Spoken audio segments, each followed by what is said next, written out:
Welcome to the Backyard Bougie podcast, where real life meets a little luxury from our home studio to you. We're talking heart-to-hearts over our favorite beverages, deep combos with a splash of class, and everything from relationships to routines, ambition to aesthetics. Because we believe you can chase your goals, love your people, and still show up stylish inside and out. It's real talk with a little sparkle. So pull up a chair.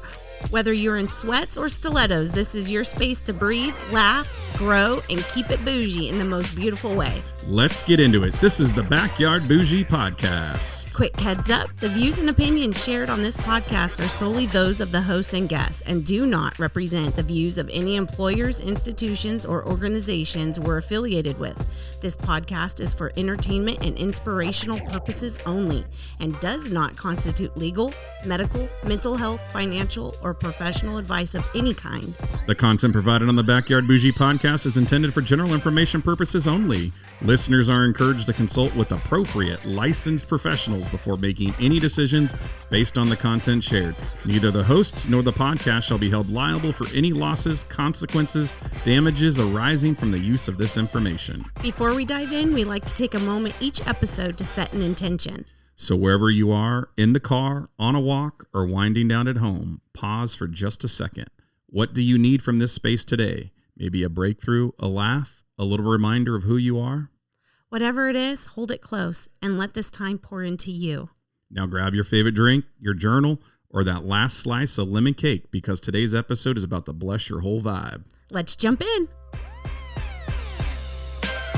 And we're back. Welcome back to the Backyard Bougie podcast, episode number 6. Episode number 6. Can't believe it. Whoop, whoop. Whoop, whoop. Well, today we're kind of surrounded by some pretty cool stuff. But before we get into all of that, we're back sharing a little bit about love with you all. And today we're going to kind of start with where love begins. And today's episode is entitled Selfishly Loving Yourself. That's right, where love begins. Yes. So we're going to jump into that in just a few minutes. But as you can kind of see, we've got some pretty cool things accompanying us today. And more than anything, we are just so excited to announce the launch of the Backyard Bougie custom crafts and woodworking business. So we're here today to feature some of our really cool things. This is just a small sample of some of the stuff that we're making up here at the Backyard Bougie. But we just wanted to share with you guys some cool opportunities for you to get in on this. We are actually launching a Founding Friends Club. Yes, which is exciting. And we've already had a few founding friends that have committed. And it's awesome because you get these custom engraved Backyard Bougie Founding Friends glassware. Yes. For wine or whatever drink you would like. We also do rocks glasses also too for guys. That's right. And then it also comes with this awesome engraved leather case for a wine key and a wine stopper. That's cool. And it comes with an amazing nice little peony candle. Peony candle. Smells delicious. It does. It actually smells amazing. Yes, it does. But we've got that available to you. And with that first Founding Friends Club, we also include a discount card that is going to be good for 10% off all future purchases for one year. 1 year, guys. That's amazing. So that's pretty cool. And that's with anything. That's with anything. That's all of our custom-made furniture, cutting boards. Even if you're looking to get a cool set of custom cornhole boards like we've got featured here behind us. We're also doing custom shirts. You can see the Backyard Bougie custom crafts and woodworking shirt here with us. We've got some pretty cool drinkware.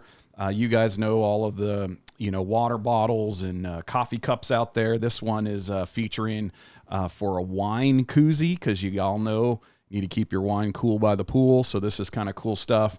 But we can do this with any logo of your choice. We can custom make it.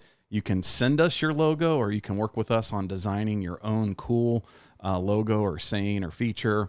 And we're just here to kind of have some fun and get some of our product and stuff out there for you guys. So, So whether you want to get some gear up and match for, your family reunion or a sports team, or just want to, put your logo out there for your company of which you work for, we do it all. We do aprons. It's pretty fun, and we've had a blast doing it. Yes. And we're looking forward to more opportunities, helping those that are looking to do some custom wear with us, and really, truly, truly excited about it all. It's a new adventure that we're stepping out into, and it's been great so far. That's right. That's right. So if you'd like to join in on the Backyard Bougie Founding Friends Club, there'll be a QR code if you're watching online, or you can just visit us at www.thebackyardbougie.com and click the link there to sign up for our Founding Friends Club. These kits are ready. They are shipping. Most places across the U.S., you can get them within about 3 days. We ship via UPS. So excited for you to get a little Backyard Bougie into your home or your place of business. And we just want to share in what we're doing there with you guys. So sign ups and get out there and get the Backyard Bougie into your home today. And become our friends on Instagram and Facebook if you That's haven't right. done so already. We love having you. We post our podcasts on there. We give you little updates on when our family night wine downs are, our wine dinners, of which we have not yet have on the docks, but we will soon come have that. But all of our information's out there. And if you don't see anything, shoot us a message. We'll answer you and respond quickly in regards to whatever questions you may have for any custom needs or other opportunities. That's right. That's right. So you can find us on all of the social media platforms outside of that Chinese-owned one. We haven't taken the jump into the tic-tac-talk-do thing, but nonetheless, we are on Instagram, Facebook. You can find us at the Backyard Bougie. We're out there and would love to just connect with you there. So, but with that said, let's jump into today's episode 6. And we're kind of kicking off this continued thought and discussion around love. But today we're kind of really focusing on where love begins.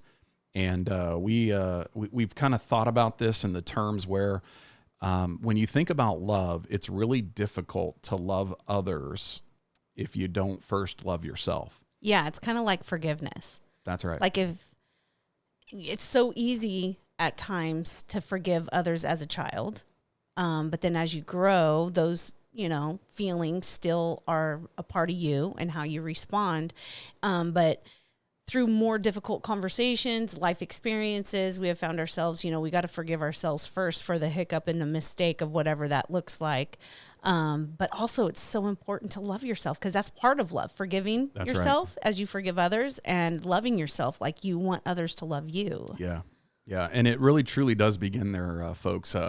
We've thought a lot about this, put a lot of effort and energy into really trying to center our own love first towards ourselves. And, the psychologists out there will tell you that that's one of the first steps towards being able to love others, to forgive others, to really embrace yourself, building off of that self-esteem and the importance of healthy love for oneself and for others. It all begins with how we love ourselves. And so today we thought that maybe we could jump in and start to talk a little bit about, hey, that's a really cool concept, right? It sounds awesome. It's very buzzy and, it's got a lot of philosophy and psychology in there, but really, truly, how do you love yourself and where does it all begin? And so we're going to kind of break it down for you. Again, this is just our take on it, guys. We're by no means psychologists. We're not therapists. We're not, counselors of any stretch of the imagination. This is just how our journey has unfolded and really, truly how we've become who we are today is just through study, research, listening to other podcasts out there of, the true professionals and doing just a lot of research in this space. And so a couple of things that we've taken away is, there's this kind of psychological consideration out there, maybe even a theory. I think it's probably been more proven now, so it's kind of beyond the theory state, but around this whole concept of your adaptive child.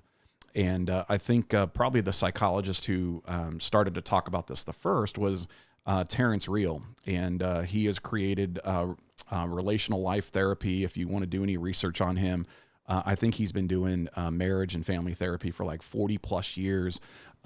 New York Times bestselling author, written a ton of great books about relationships, about love. There's an awesome one out there for men called I Don't Want to Talk About It. Very, very good, deep book. But it all kind of starts with this concept of our adaptive child. And really what it entails is talking about how as a child, really our entire persona, the way that we think about love and forgiveness is shaped by different experiences within our childhood. And so, babe, I don't know if you wanted to expand on that a little bit and talk about the significance of the adaptive child. Well, yes, I do actually. That's good. Yeah. That's why we're here. Hello. No, truth. I think it starts too with a layer of being true to yourself. Yeah. And to be true to yourself, that takes a pause that you have to try to peel back layers, if you will, to understand you. Well, where is this response coming from? And as you do pull back those layers, that's where the adaptive child comes in. We learn in community. That's where it all starts, whether it's in a daycare, whether it's in a preschool, whatever setting it was that you first started connecting in circles with other kids. It's sponge.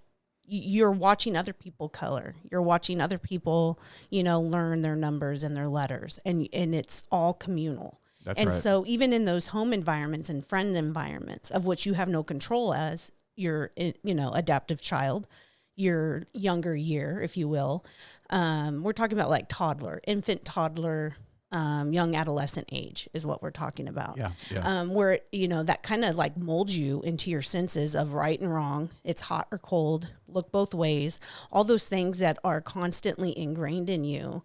And, but so is the environment of which you allow yourself in, the playground. What did you witness there? Yeah. Your teachers, how they teach you, what they teach you. All those are so pivotal. That's why we can go back and be like, you know what? My first grade teacher was amazing. And then there's some that are like, well, I don't even remember because you turned it out because there was not that connection build block. That's right. Yeah. There was no foundation there that was worth reflecting on. Right. And in this whole concept of the adaptive child, all of those experiences that you just described is really the building blocks to what shapes us within, kind of the way we respond when we get older. But that can be two-sided.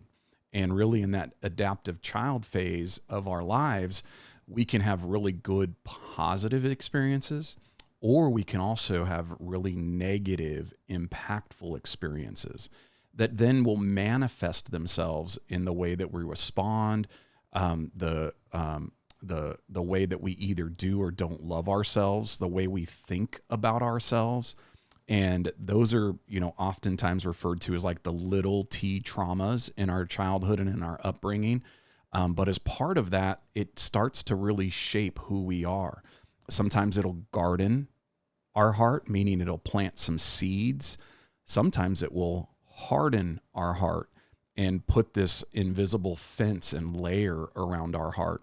And it becomes really important for us to, as you said, to understand really the origin of how we do or don't love ourselves in this adaptive child kind of persona. And so we thought it was important to start there because in order to know how you go forward and how you really truly think about loving yourself as the foundation of love, you have to kind of understand this concept of the adaptive child. And again, we could go like an entire 2-hour episode on the adaptive child, but that's where we'll leave it to the professionals, folks like Terry Real. You may see him in different podcast formats there. He does obviously a much better and thorough and structured approach to how he defines the adaptive child.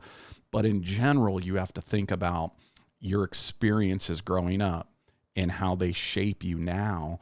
Regardless of where you're at, right? Regardless of you're, a young teen, or maybe you're an old, wise, person towards the tail end of this beautiful life on earth. Regardless, we've all been shaped in one way or another by some of our experiences as a child. And those from the experts, those tend to stick with us the longest. and they truly shape how we respond when we get older. Yeah. And, if you've listened to any of our previous podcasts, we kind of touched about it a little bit in regards to, just particularly I had mentioned in one of the podcasts when I was talking about myself and my home and upbringing and stuff, where it was very restrictive. The clothes I wore, I didn't feel girly in. Yeah. That was my adolescent That's your child. experiences. Yeah, that was my experiences that molded me, even though I was uncomfortable in it. But there was a religious undertone that said it was wrong. My family supported that view, and I thought something was wrong with me because I didn't understand it. I didn't feel good about it. I didn't feel good in what I was in, like who I was, my skin. I just didn't feel comfortable in it. And no one told me, that I was ugly or anything like that. It's just how I felt about myself, because I felt like I was wrong because everybody around me and my influences was telling me that the way I wanted to dress and the way I wanted to have my makeup and do all these things, that it wasn't okay. Yeah, and it was the judgment of others. Yes. That were they were important in your life, right? These were people who were very important in your life, and you knew, whether vocalized or not, that there was judgment there. And I think even in one of the other episodes you had shared, even as an adult, child, right? You were married and had multiple kids, and your mom would still times comment on like, oh, hey, where's the rest of your shirt? Or, hey, you ought not to do this or that, or dress this way or dress that way. And the reality is that all of those things continue to shape us as people. But as you move beyond your adaptive child and you start to get towards, trying to become a functional, supportive adult, one of the things that we think, and we've actually gone on this journey for ourselves, that becomes important is being able to then turn and understand about your own self. Why do you love yourself? What about yourself do you love? And I think it's key, because this becomes your truth, right? As opposed to what other people have thought, what other people have said, or how they've judged you, or maybe how they've not judged you. It becomes important to know, what do you love about yourself? And there's a caveat to this, because there also may be some things that you don't love about yourself. And we'll get to that in a second. But importantly, you have to know, where am I starting from? What's the baseline of what I think of myself, and how do I love myself with what I actually love when you start this journey, right? And so, babe, did you want to expand a little bit upon how do you start with recognizing what you do love about yourself? Yeah, I mean, it's still difficult, because you don't really think to yourself, what do I love about myself? You never really, do that. But what I encourage other women, and I encourage our daughters too, and if you are a young listener, whatever age, old listener, seasoned, I would think it would be best to practice and look at yourself in the mirror and love you for who you are. Because, you don't do that often. Not enough. And we all have hang-ups. We all have, not beauty marks and stuff in places. And we're so self-critical to a point where we beat ourselves down so much that you think and ingrain in your own mind that that's who you are. Yeah. It's almost like we're shaming ourselves, or we're walking around with a veil because, we said something, we did something. But did we take the pause and look at ourselves in the morning and say, you know what, I got this. Whatever I face, I love. You got this. You can handle this. We're going to do it together with my team, my crew, my support, whatever your system looks like. And that's where the beauty is. Take a pause and just look, women, at yourself, that we are all beautifully broken. Beautifully broken. That's key. We are. And there's beauty in ashes, because we're all going through something. We all do. There's not one person that's not walking through something. And if you're not, you're about to head into something, or you're just coming out of. Yeah. And so if we would be able to be transparent with ourselves in regards to loving ourselves and understanding that we're going to make mistakes, that we're going to say and do and respond in ways of which that we don't even feel good about, that we can love ourselves through that. I made a mistake, and own up to it. It's like being truthful with your kids. That's the one thing I always say. I will apologize when I, make error on a response, of which it's like, man, I just told them that they shouldn't respond like that, and here I am doing it. Mom made a mistake. I fouled up. But loving yourself through it. I'm not going to wear a heavy trench coat all day because I made that one mistake. Yeah. I'm not going to allow it to rob me, weigh me down, and rob me of other happinesses that are happening around me. Yeah. But taking the pause and truly loving yourself and looking at yourself and say, you know what, I am beautiful. You know, no one made a mistake. I may, and I will continue to make many mistakes, but I'm going to love myself through it. You know, you're going to help love me through it. I'm going to love you through your mistakes. Yep. We're all human, but beautifully broken, that we can do if we help each other pick up our pieces. Yeah, so well said. And look, I think obviously, you know, from a female's perspective, there's a lot of societal pressures for, you know, physical looks, you know, whatever the vanity of beauty is kind of defined by within your own circle and your own experiences, right? Even going back to the adaptive child that we talked about a few minutes ago, all of that stuff is defined by that. And look, I don't know what it's like to be a woman, obviously. I guess that's the overstatement of the day, right? Yeah. But the reality is that you also can see and experience the way that the societal pressures will kind of come up and mount on women and especially the young girls these days. And you're absolutely right. We do encourage our girls. When was the last time that you stopped and looked at yourself in the mirror and just pointed things out intentionally about the beauty that you have, regardless of what you think the world sees? Look in the mirror and say, I am a beautiful creature created in the image of God, if you share that belief, which we do, and God made no mistakes in creating me. And when you truly intentionalize that and you let that absorb and manifest in your heart, it starts to slowly create this birth, right? Like we talked about the heart as a garden. That's you planting the seeds of self-love in your heart, is just by simply giving yourself the love and credit that God created you. He made you in his image.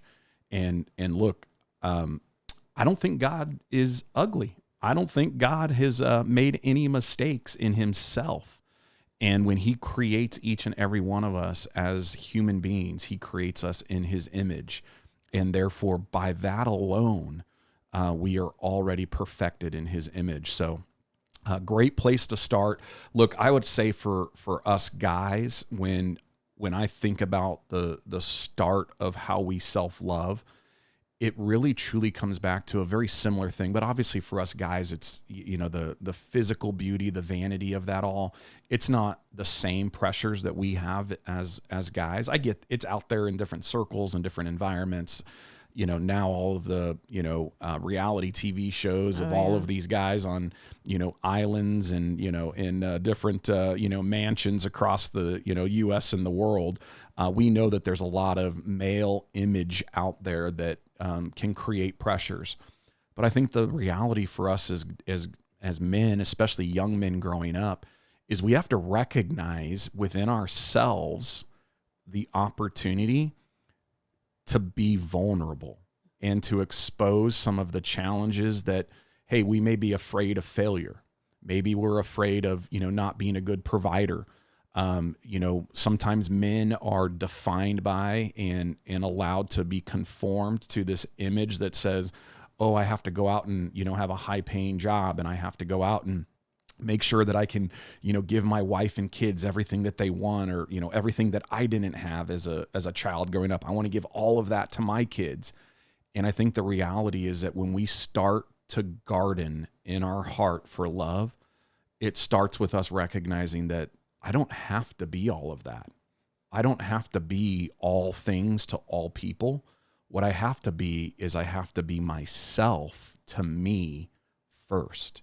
And that's, I think, where it really starts for us as guys, as men, is the vulnerability to know I don't have to be all things to all people.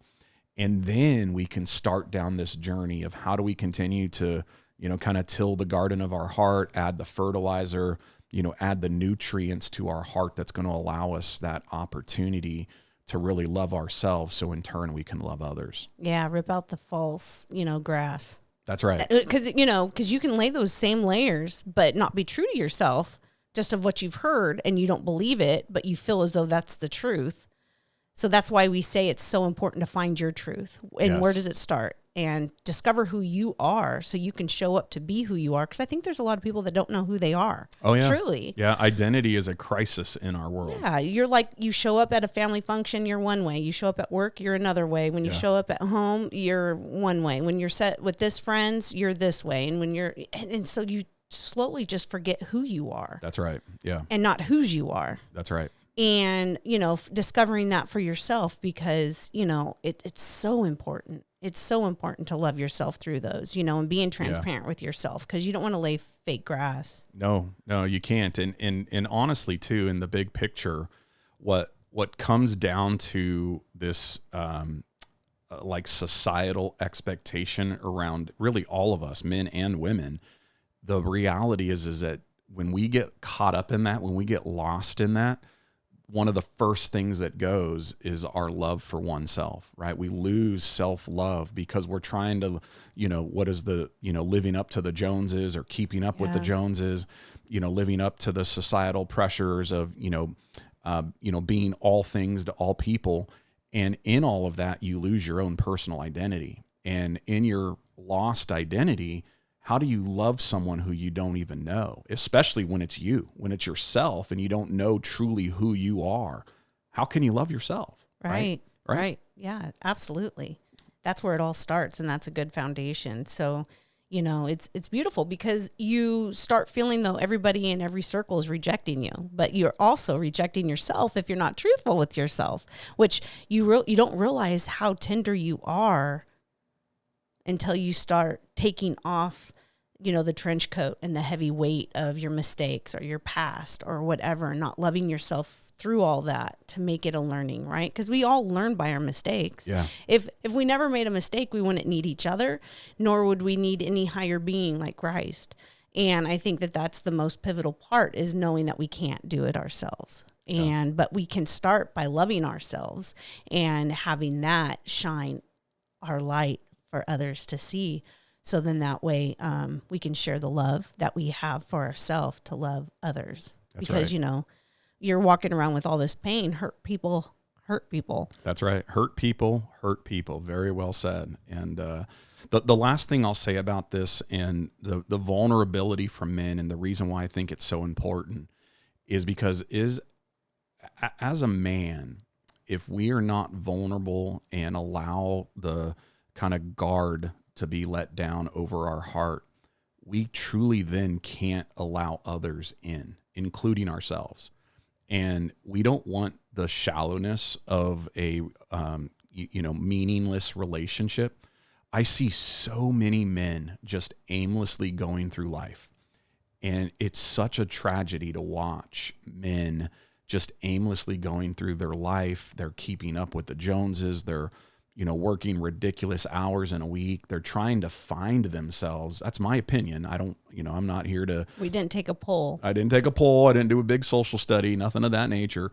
But I just think when you watch some of these men out there in the world, they're trying to find themselves, and they fill that void with so many other things than just the joy and happiness of loving themselves, so that they in turn can love others. And so I just want to kind of land that point, because it'll help us build into the next couple of tactical approaches we're going to talk about with self-love. But men, put yourself out there, be vulnerable, be honest with yourself, and allow that exposure to happen to your heart, so you can create it into the garden of growth and love that we all need in our lives. So, and women, I'm going to encourage you to start the practice. It can start with your face, but I also like to offer to our girls and those friends that I have opened up to, and they've opened up to me, doing it whole body, because your body changes as a woman, and it starts at an early age for some and makes it awkward. And then, of course, childbearing, if you're able to childbear, your body is constantly going through changes, and you got to love yourself. It's one thing, feeling good about yourself and the skin that you're in and being blessed that you have it.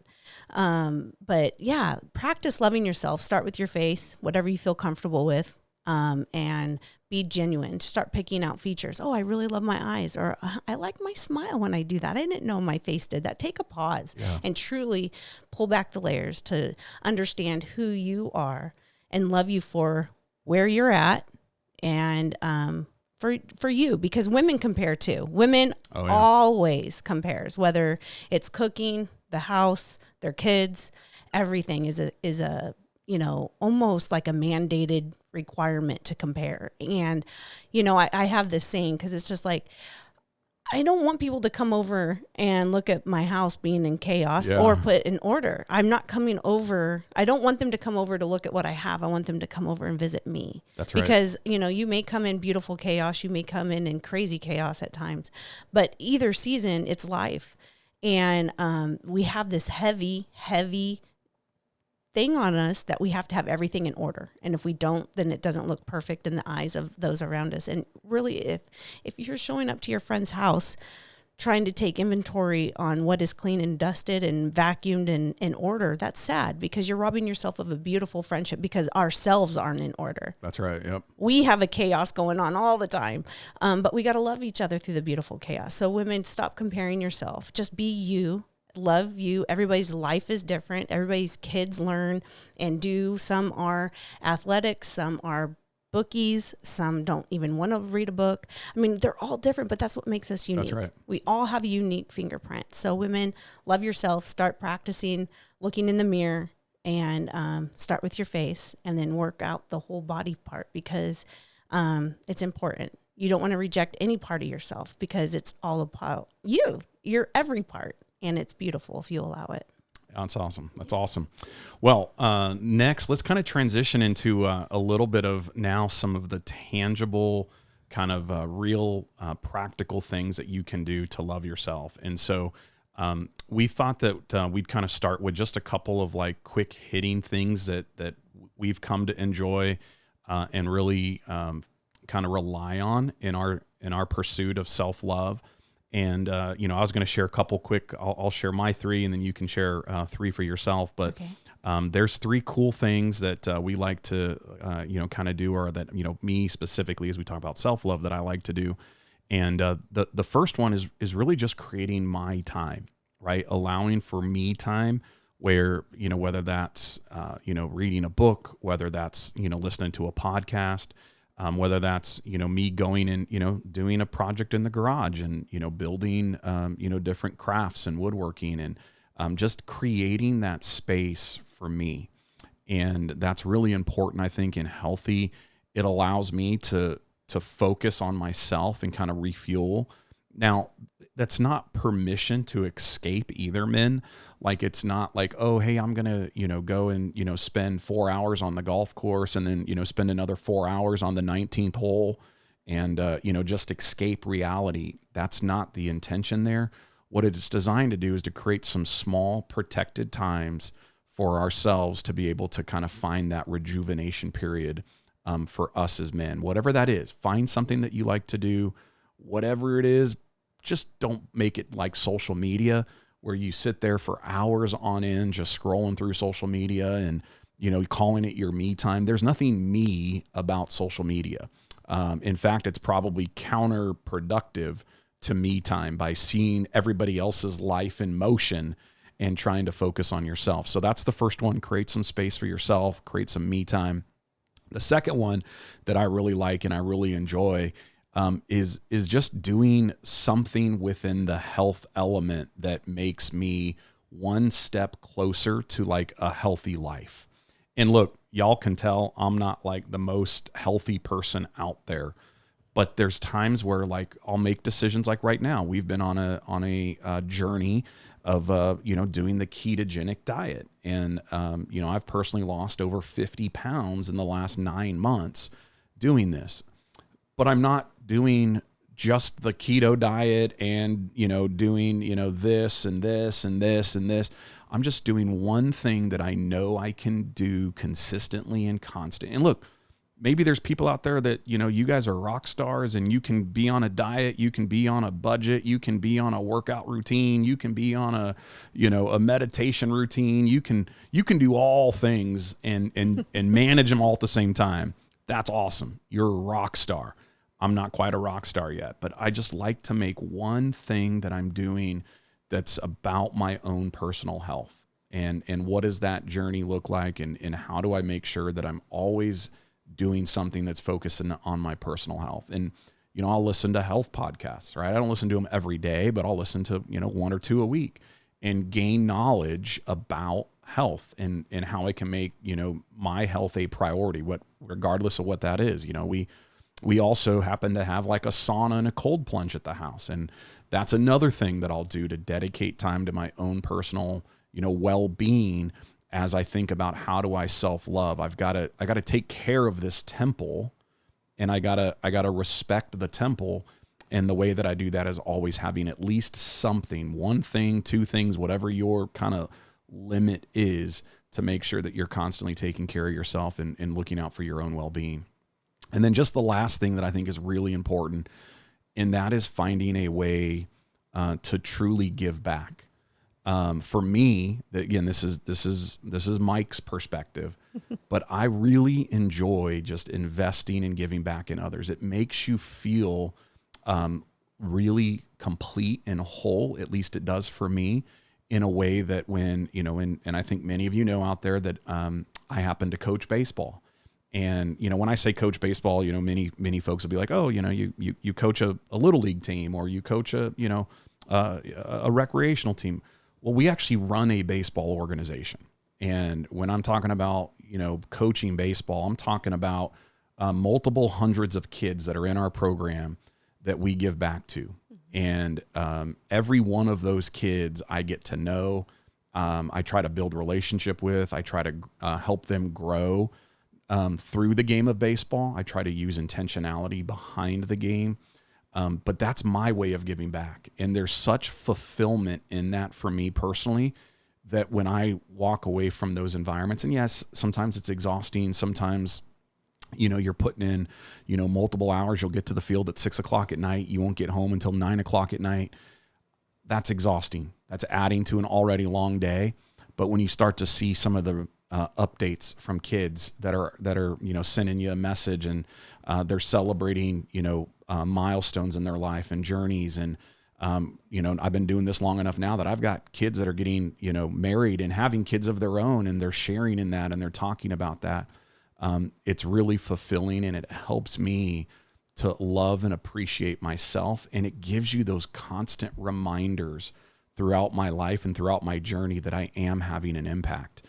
And you get to reflect back on that, and it brings you such confirmation that I am somebody, and that I do have a significant purpose and reason to give back in that way. So those are my quick 3 things.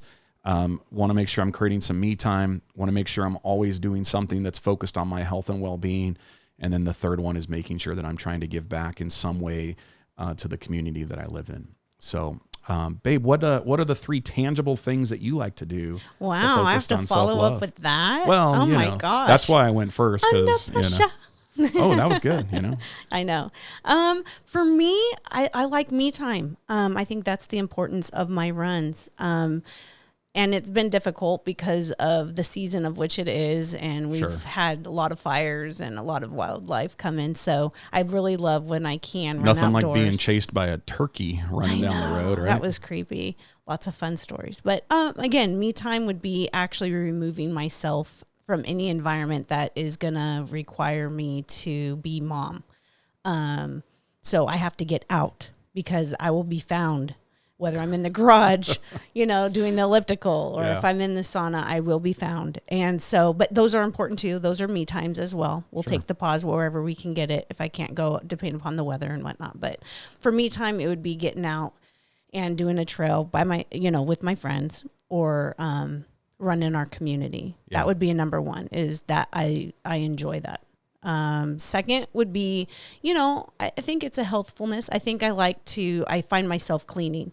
So I'll clean our home, but it's not for any other reason, just to know that it is a crazy life. But at any given time, you know, friends will come over of our kids, and just having an environment of which the kids feel comfortable doing that. You feel comfortable, you know, hey, I invited, you know, a couple over. Are you okay with that? And I'm like, yeah, absolutely. Cool. Let's just do it. And so I think just creating a peaceful home. Yeah. With everything else, is kind of crazy. So that is important for me. No qualms. It's just, that's who I am. Yeah, it very much is. It it is. Yeah, And, call it crazy, call it whatever anybody wants to call it, or you call it you. OCD, but That's it's right. me. It is you. It's me. So mindfulness of me time, getting out, running, and then cleaning the home. And just, I also really like taking a pause with baths. Yes. Yep. Candles, maybe a glass of wine with me, and maybe reading a devotional. Those 3 things, it doesn't necessarily have to be in a bath. It could be in the outside, listening to the birds and reading my devotions, or listening to a podcast that's encouraging. I like encouragement things, healthy reminders. In a society that constantly wants to throw things at me that I'm not good enough, I need to refuel that thought with something positive. So I like to hear encouraging, some, life lifting, less heavy material. And I think it's important to know all of that. But so then that way, if my cup is full and a friend needs something, I can speak life, or our kids do, or I'm a very encouraging person. Yes, you are. I'm a big cheerleader of our crew and you. So for me, I got to remind myself that it's important for me to be my cheerleader as well, and to be helpful and mindful that those are important things that make us who we are. That's right. So it's a part of filling my cup, but also fueling and being able to fill somebody else's when they're feeling depleted. So I think that's my form of giving back, is words of encouragement. I'm a good listener. I like to hear what people are actually saying. So sometimes I'm quiet, but I am listening. And I see and I feel. And so for me, I don't want to be numb. And in order to fill my cup, I just need to make sure I'm filling it with positive things, and, Getting your encouragement, right? Getting my encouragement. So those would be the 3 things of mine. Yeah. Yeah. And and ironically, and I know we'll talk about this in another episode, but words of affirmation is one of your love languages, right? You like words of affirmation, but you are really, really good at giving words of affirmation. And in order to do that, you have to be filled with it, right? And I know, just as, if anybody out there studies the 5 love languages, that words of affirmation is probably one of the most challenging love languages, because you're constantly having to give of yourself, if that's a language that you speak. But if it's a language that you receive and you want to hear, it's important that you hear it and then turn around and give it at the same time. So, but yeah, no, those are some very good tangible things that hopefully our listeners and our audience out there, maybe you can think about. Maybe you can explore whether or not those work for you, or if nothing else, just give yourself some pause. And just as our intro music kicks off and starts with, maybe you journaled that and said, hey, I need to come up with a couple, 2 or 3 things that I like to do that reminds me of how I love myself, and creates that space for yourself, so you can start to garden your heart and grow that self-love in all things love. And if you're not a journaler, but you are seeking to want to become one, gratitude. I always like to start my pages off with 3 things that I'm grateful for, and those need to change. Yeah, it can't be the same every day. No, it can't be the same every day, every week, once a month, how often you choose to journal, because life does happen. And so I always like to start it off with 3 positive things. Yeah. What are 3 things that I'm very grateful for in this life that I've lived between the pages of which, from my last note taking? And you'll be surprised, because when you go back and you review it, you're like, wow, life was so hard, but I found positive little tidbits.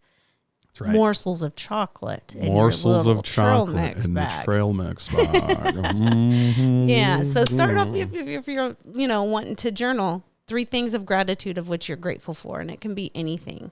And then start off, with, whatever you want to share in your journal. It's for you and it is you. And so sometimes just getting our feelings out on the pages, you're real with yourself.